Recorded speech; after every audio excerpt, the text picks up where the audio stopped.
All right, Toaster. It is Tuesday, July 27th, and Aaron Rodgers has officially reported to Packers training camp, avoiding his first $50,000 fine for not showing up. The talk Meanwhile, around looking town. fine in those glasses. Do I say so myself? Oh, really? We're gonna give him credit for that because I think he looks like an idiot. But anyway. That's maybe just my Bears bias talking here. But apparently, Aaron Rodgers has come to an agreement with the Packers where they're going to restructure his current deal, more or less make it so that he gets to choose which team he's going to go to in the offseason. So he'll play out this season with the Packers as planned, quote unquote, last dance with Devontae Adams. And then the offseason in 2022, he will more or less get to choose his team. Now, we don't yet know the details. Nothing's been confirmed. There are no details. So there's nothing to confirm at this point. There's still a lot up in the air other than he's avoided $50,000 in fines by showing up today.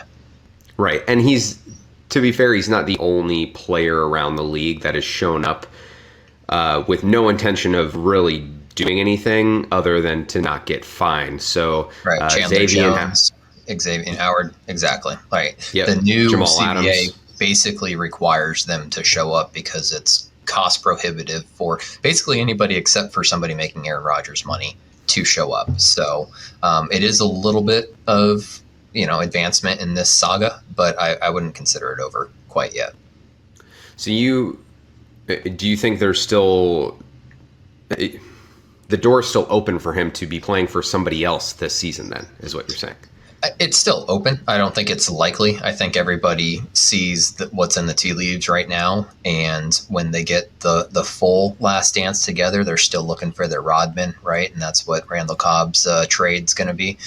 Even though I think the Jair Alexander would have been a better fit, just based on rebounding, blocking out, that sort of stuff. But all of this could go sour, and Rodgers still pulls the retirement card, and he never had leverage.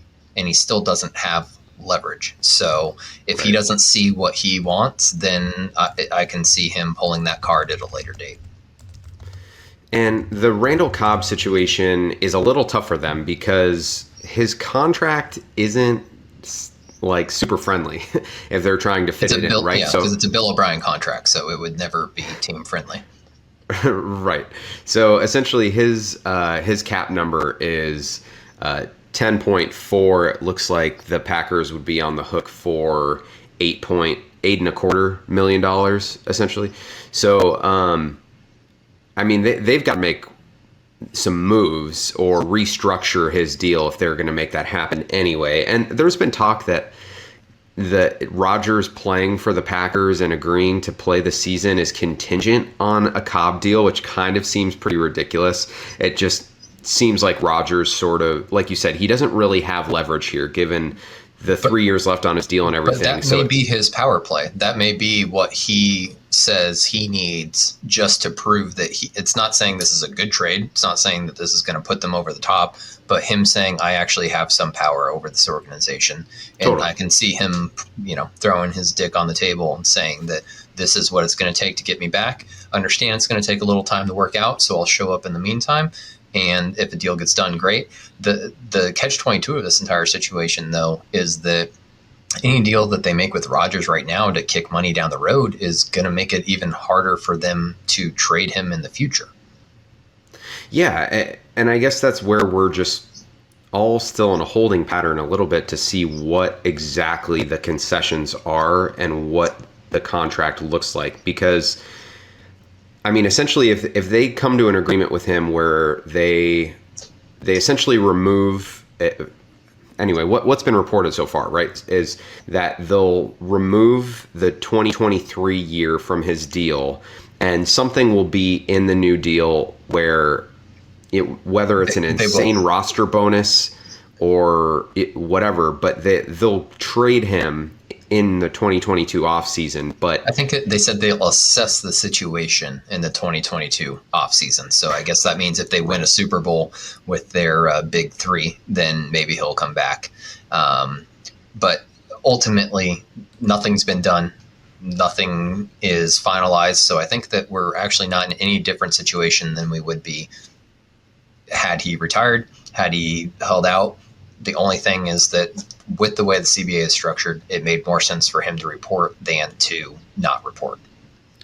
Is there any scenario here where he still retires and he's just shown up to camp to give himself a little bit more time and avoid the fines until he makes that decision? Yeah, I think that's definitely in play, because what he's done is not only has he avoided the fines, but he's also made himself more viable as a trade partner in saying, I've been getting reps in. So if somebody wants to move him 2 weeks from now, they can say, it's not like he was sitting in his couch or, looking at fucking volcanoes in Hawaii. He was actually there completing passes, hitting his wide receivers, working on timing, all these things that he needs to do to show that the insane trade value that he would actually have is worth it.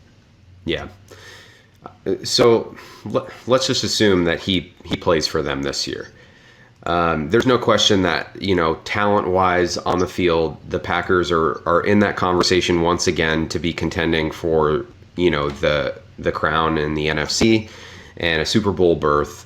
But how much has this situation just fucked up the culture of that team and that locker room?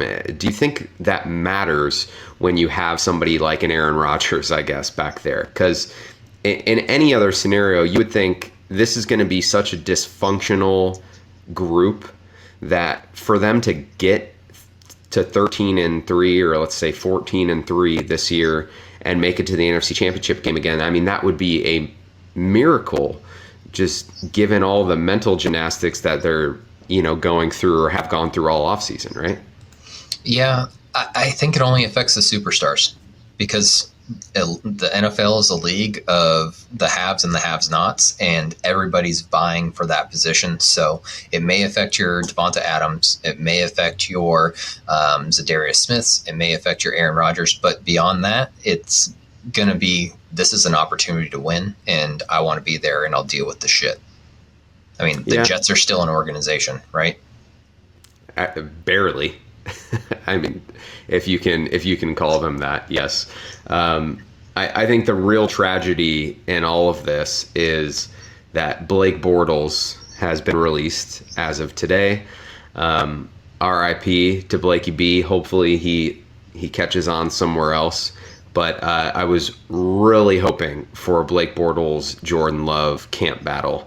And the fact that we're deprived of that now just makes me hate Aaron Rodgers even more, honestly. Yeah, and it's kind of shocking to me that they picked letting him go over Daladega, because it's just like, what do we actually think that we're doing with that guy, right? Like, at least take somebody that he's made it to he's lost a conference championship game. Aaron Rodgers has lost 4 conference championship games. Tom Brady's lost 4 conference championship games. Like, they're basically all on the same tier right now.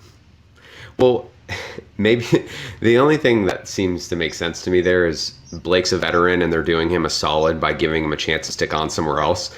But given what we've seen from this organization, them doing a vet a solid, Blake would be the first guy that's received that with the way that Aaron's been treated. Devontae Adams and now Preston Smith is also pissed off about his deal.